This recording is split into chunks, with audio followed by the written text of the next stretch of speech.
तो हम लोग यह चाहते हैं कि जो फसाड मंदिर का होना है, जो अब मंदिर एकमात्र मंदिर का ही नहीं बल्कि अब निर्णय लिया गया है कि वह परकोटा को भी जोड़ते हुए फसाड लाइटिंग की व्यवस्था की जाए। मुख्य रूप से 4 द्वार तो ऐसे हैं जिनका नामकरण हो गया है और भविष्य में उनकी संख्या की बजाय अभी तो नंबर 3 क्रॉसिंग कहलाता है, नंबर 11 क्रॉसिंग कहलाता है। भविष्य में वह जिस नाम से पुकारा जाएगा वही उसकी पहचान होगी। सभी निर्माण कार्य की भी निरीक्षण किया गया। आने वाला जो कार्यक्रम जो बहुत महत्वपूर्ण है 25 नवंबर का, उसके बारे में भी विस्तार से चर्चा हुई कि जो अलग अलग निर्माण से संबंधित एजेंसीज हैं उनको उस दिन किस प्रकार का कार्य पूर्ण करके और ऐसी स्थिति में लाना है कि लगभग 8 से 10 हजार जो उस दिन आमंत्रित किए जाएंगे विशेष अतिथि, उनके अनुसार, उनकी सुविधा के अनुसार यहाँ पर मंदिर की सभी बातें जो हैं वो उपलब्ध होगी। एक बात जो बहुत ही महत्वपूर्ण है वो यह है कि चूंकि संख्या बहुत है 8,000 10,000, तो उनके जो बैठने की व्यवस्था जो की जा रही है उसके बारे में विस्तार से चर्चा हुई, क्योंकि यदि किसी ऐसे स्थान पर भी कुर्सियां लगती हैं जिसका सीधा संबंध लोड फैक्टर से है, उदाहरण के लिए परकोटा की छत ले लें, तो वह एक विषय है जिसका अध्ययन तत्काल रुचि की संस्था को दिया गया है। उस दिन क्योंकि महत्वपूर्ण दिन भी है, तो हम लोग यह चाहते हैं कि जो फसाड मंदिर का होना है, जो अब मंदिर एकमात्र मंदिर का ही नहीं बल्कि अब निर्णय लिया गया है कि वह परकोटा को भी जोड़ते हुए फसाड लाइटिंग की व्यवस्था की जाए। तो उसका आंशिक तो उस दिन कम से कम लोगों को जो अतिथिगण आएंगे उनको आभास हो जाना चाहिए कि किस प्रकार का श्रृंगार किया जाएगा बिजली के माध्यम से, और वह कितने आने वाले माह में पूर्ण होगा वह भी लगभग 3 माह निश्चित कर दिया गया है कि एजेंसी को 3 माह में उस फसाड को पूर्ण करना है। फसाड क्या होगा इसका भी कल निर्णय ले लिया गया है। प्रोजेक्टर नहीं लगेंगे, लीनियर लाइटिंग की व्यवस्था होगी और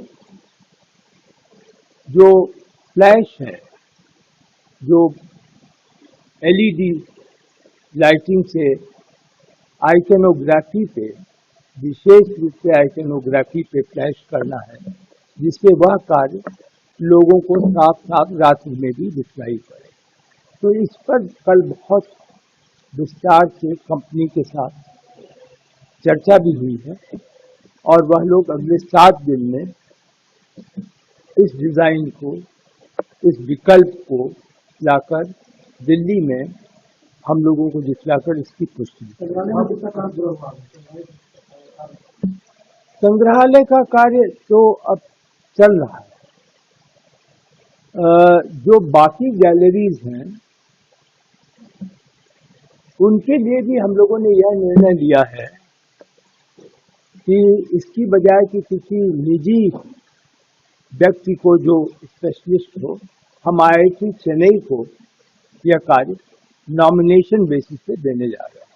पूरी तरीके से संग्रहालय की सभी गैलरी स्क्रिप्ट की राइटिंग की जिम्मेदारी तो हमारे चीफ क्यूरेटर श्री सिंह की होगी, लेकिन संग्रहालय में उस स्क्रिप्ट को दिखलाना किस माध्यम से है, टेक्नोलॉजी क्या होगी, ये IIT चेन्नई को कार्य सौंप दिया गया।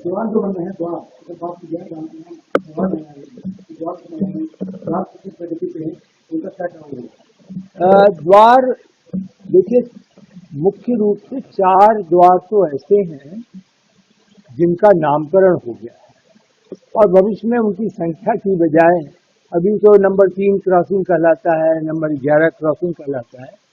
भविष्य में वह जिस नाम से पुकारा जाएगा वही उसकी पहचान होगी। तो 4 हैं, क्रॉसिंग 11, क्रॉसिंग 3, सुग्रीव किला और नॉर्थ में VIP गेट। इन चारों गेट के द्वार का नामकरण का भी अंतिम रूप दे दिया गया है। डिजाइन भी कल फाइनल हो गई कि उसमें क्या क्या विवरण महानुभावों के बारे में जानकारी दी जाएगी नाम के अलावा। और आपका जो प्रश्न है कि तैयारी का स्थिति, 15 अक्टूबर तक 11 नंबर क्रॉसिंग जो है वो पूर्ण हो जाएगा। उधर से फिर आने जाने का रास्ता खोला जाएगा, तो 3 नंबर जो है वो बंद किया जाएगा। सुग्रीव किला में किस प्रकार का होगा नामकरण, वो एक वर्टिकल सीधा पत्थर की व्यवस्था की जा रही है, उस पर लिखा जाएगा। और जो नॉर्थ का है वह भी लगभग 15 अक्टूबर तक पूर्ण हो जाएगा। इसके अलावा जो 25 नवंबर को कार्यक्रम होना है, इसकी रूपरेखा कितने लोग शामिल होंगे, क्या क्या कार्यक्रम होगा, क्या होगा? देखिए, इसमें मुख्य रूप से तो हमारे जनरल सेक्रेटरी साहब कर रहे हैं और वो सहयोग प्राप्त कर रहे हैं जिन लोगों से उन्हें आवश्यकता पड़ती है। अनुमान है 8 से 10 हजार लोग होंगे और अतिथियों में प्रमुखता होगी अयोध्या और अयोध्या के आसपास के जनपदों के जो श्रद्धालु हैं, वर्ग विशेष के श्रद्धालु हैं, उनको आमंत्रण में प्राथमिकता मिलेगी। ऐसे भी कोई इस दौरान कोई प्रतिमा, विशेष प्रतिमा या स्टेचू का भी कोई सोचा गया है कि लगाया जाएगा कहीं जो गार्डन वगैरह? देखिए, गार्डन को जितना एक तरीके से सिंपल रखा जाएगा वो अच्छा होगा लोगों के लिए, क्योंकि हम यह नहीं चाहते कि गार्डन को इस तरह सुसज्जित करें कि वो पिकनिक स्पॉट बने।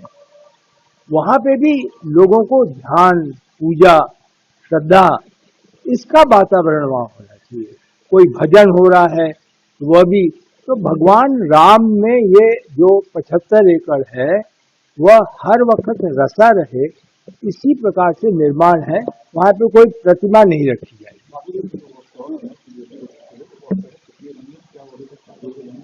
नहीं, अभी बाउंड्री वॉल बनना अब शुरू होगा, ठेके दे दिए गए हैं। EIL कार्य कर रहा है और EIL ने 2 तरफ से उसको निर्माण कार्य करने की शुरुआत की है। 25 वॉच टावर बनेंगे। बाकी चीजें भी पुलिस विभाग से सुरक्षा की दृष्टि से चर्चा हो गई है और उसे भी उसमें जोड़ लिया गया है कि क्या क्या कार्य जो है ट्रस्ट की तरफ से होगा और यदि कोई कार्य राज्य सरकार से किया जाना है सुरक्षा की दृष्टि से, जो गोपनीयता है उसमें, तो वो राज्य सरकार करेगी।